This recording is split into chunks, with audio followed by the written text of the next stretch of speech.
क्या 2000 से ऊपर यूपीआई से पैसा देने पर आपका एक्स्ट्रा पैसा कटेगा? अगर आप स्कैन करके 2000 से अधिक पेमेंट करते हैं तो आपको क्या चार्ज देना होगा?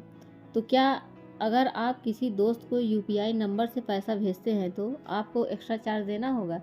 जानिए आप इसके बारे में अपने आसान शब्दों में। हेलो दोस्तों, मैं स्वागत करती हूँ आपका अपने चैनल नमो एकेडमी में। एक्स्ट्रा पैसे कटने को लेकर सोशल मीडिया पर इसके बहुत चर्चे हैं कि आप कोई भी ट्रांजैक्शन करते हैं तो आपको पैसे देने होंगे। और ये आप उस भारत की बात कर रहे हैं जहां पर दिसंबर, जनवरी और फरवरी महीने में 12.5 लाख करोड़ के आसपास ट्रांजैक्शन हुए हैं। 850 करोड़ बार ट्रांजैक्शन हुए हैं। जानते हैं इसके बारे में कहां से ये विवाद शुरू हुआ। NPCI, national payment corporation of India द्वारा जारी एक रिपोर्ट में सबको पता चला कि 2000 से ज़्यादा पेमेंट करते ही किसी भी ऐप से, जैसे पेटीएम हुआ, जीपे हुआ, फ़ोनपे से, तो आपका 1.1% देना होगा। इसको लेकर बहुत सवाल खड़े हुए हैं। सियासत अपने चरम सीमा पर पहुंच गई है। तब इसमें एनपीसीआई ने बताया कि पैसा किसी लेन देन वाले का नहीं कटेगा। जैसे आम जनता का, आम नागरिक कोई है तो उसका पैसा नहीं कटेगा, बल्कि बैंक का कटेगा। वो भी पैसा कटेगा किसका, ये जान लेते हैं। जैसे अगर आप अमेज़ॉन, फ़ोनपे, पेटीएम, इन सब के बारे में जानते होंगे, इसमें एक वॉलेट होता है। अगर आप उस वॉलेट में पैसा डालते हैं और फिर कहीं भी पेमेंट करते हैं वॉलेट से 2000 के ऊपर, तो पैसा कटेगा।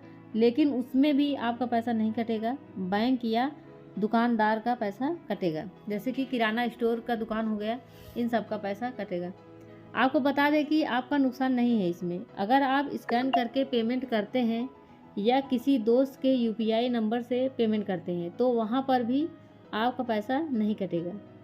और अगर आप वॉलेट में डालकर पेमेंट करते हैं तो भी आपका नुकसान नहीं है, दुकानदार या बैंक का नुकसान है, चाहे आप 2000 का पेमेंट करें या उससे ज़्यादा का।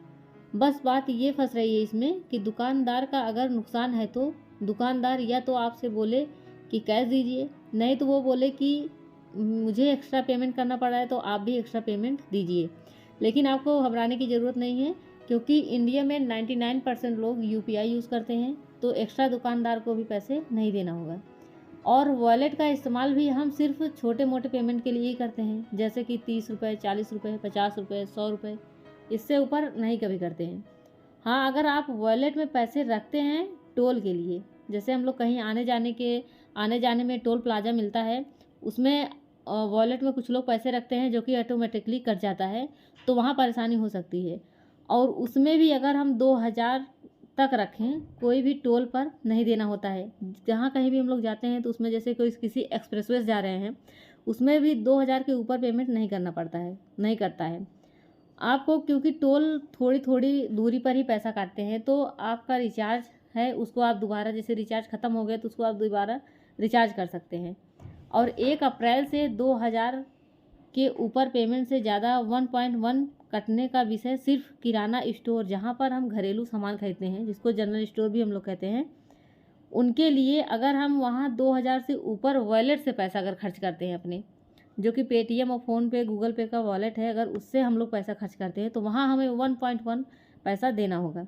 और अगर आप तेल भरवाने जाते हैं, ईंधन भरवाने जाते हैं, वहाँ आपको 0.5% देना होगा। वो भी आपका नहीं, बैंक का कटेगा पैसा, उसमें भी आपका पैसा नहीं कटेगा। ये आपको हम बार बार बताते चल रहे हैं कि इसमें आपका कोई नुकसान नहीं होगा, किराना स्टोर वाले का नुकसान होगा। सब मिलाकर बता दे तो ये सारी कहानी वॉलेट रिचार्ज को लेकर है।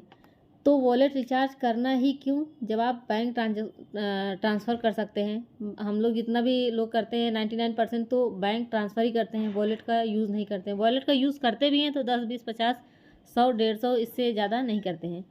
मुझे आशा है कि आपको वीडियो पसंद आई होगी। अगर वीडियो पसंद आए तो वीडियो को लाइक कीजिए, अपने दोस्तों में शेयर कीजिए और मेरे चैनल को सब्सक्राइब कीजिए। Thank you for watching, keep learning.